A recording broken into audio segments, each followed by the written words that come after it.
Kuona zviri kuitika izvi muZimbabwe haisi America kana imwe nyika. Uyo murimi ari kunetserwa nyaya yekuti zvoni zvaari kusungirwa ipapo ari kukomplaina kuti ko sei matenga fodya yangu nemari shoma.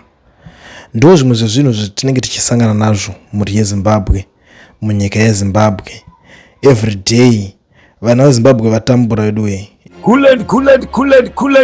Kulend wangu mningina wewe pachivhitivhiti chine mukurumbira chivhitivhiti chedu icho. Muri yeZimbabwe hazvina kumira zvakanaka. Gore rineri akudyiwa rinopisa, asi ukaona ndau yandakadai so ndinenge ndichida kugara ndaonesana nemi zvinhu zviri kuitika, zvinhu zviri kunetsa munyika yekwedu, zvinhu zviri kutora nzvimbo. Right, iko zvinezvi ndiri kunzwa timu iro rinosapota VP Chiwenga zvakanyanya. Vari kutaurawo mashoko avo panapa. Vari kudedzera kuti the Holy Ghost is telling me that it's time to write an inauguration speech. There are things the speech must address, and in time, since I made notes of the contents, I will give the notes to the relevant people. We are close to the hour. Ndo shoko riripo riri kutaurika iko zvinezvi. And ndiri kuonawo futi at the same time Advocate Nelson Chamisa vari kutaura kuti the road ahead, it will be tough, it will be rough, but we will finish what we started. Good things never come easy. The struggle must be carried through firmly, deliberately, and steadily until its logical conclusion change must and will happen in Zimbabwe. Ndoravo shoko ravari kubuda naro.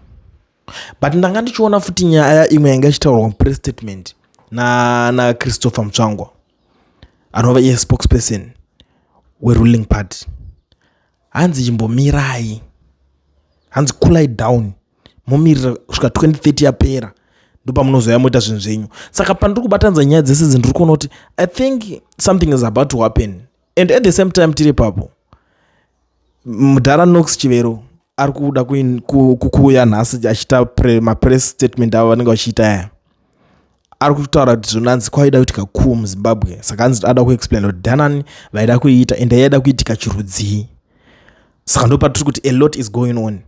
But without wasting much of your time, musazonyanya runetsekana neflyer richange richibuda pascreen. Ikampani inonzi Education Research inoregister macompanies evanhu vese vasina mawork permits nemastart permits muSouth Africa. Kana uchida kuitirwawo yako, gara wavabata panhamba dzichange dzichipota dzichibudikira ipapapa, vanokubatsira, vanokuitira uri kwauri. I don't want to waste much of your time. Toda kuti gara mangonzwa zvimwe zvezvinhu zviri kutaurwa nevana veZimbabwe izvi zvisiwo tichiri panapa tisataenda kure. Zimbabwe haina masanctions ari pama-individuals. Vana naEmerson neteam rao nanani ndo vanhu vane masanctions vavo. Ndo masanctions ainawo matravel bans mainly nema-asset freezes. Ndiri kudawo kuti havabvumidzwi kuenda nemamacountries. For example, haatodi kuonekwa paivhu raAmerica because nenyaya yema-human rights violation aita zana kukura hundi zve achigura vanhu musoro achiita sisi. Number 1. Number 2, vanoba futi zvinotozikanwa vantu hapatomborina nanyaya ipapa. Saka ndo masanctions avainawo waya nyika haina masanctions. Zimbabwe no sanctions, enda painternet noseja izvizvi kana muri kufungwa ndiri kunyepera. Saka vanhu vanonga vachitokunyeperai vachida kuti muwanzwire tsitsi nyika yedu nemasanctions saka hatikwanisa kudevelopa. Hazvina kana basa iro, hazvina kana basa rese izvozvo. Development sure vanhu mungacelebrate one road trabablas. That was an insult in fact. Kuti mukavaka one road mototasira motofamba broadcast. Plus the next time elections come around, atidi zvokuti vanhu vanouya vachimanikidzwa vachinzi pindai mumabhazi takutenda kurali. Munhu asingadi kuenda kurali ngaasiyiwe akadaro. This is a republic. Munhu haamuka akangoita zvinhu zvaanoda. CAB3 tiri kuti hatisi kuida isusu, hazvimanikidzwe munhu. Waziya, hatisi kuida isusu, hatisi kuda extension yeteam. Ameno dai anga ari munhu ane musoroka pa2017 paakapinda pacho, by the time yazoya election at20 tingadai takatoona development. Iwo mambuya ari kumusha anotadza kuziya here difference yekuti chingwa nematumbi zvakasiyana.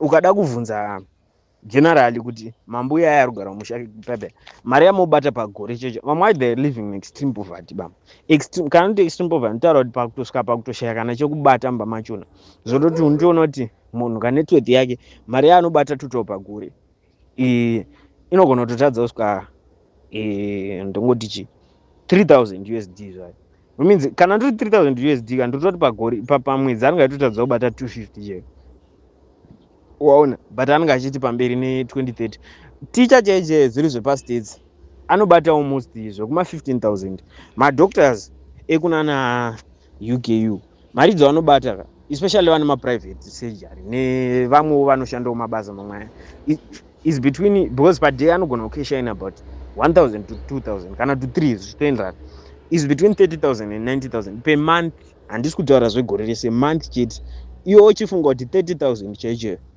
muticha muzimbabwe hatobati mari inotosvika kana 15,000 pagore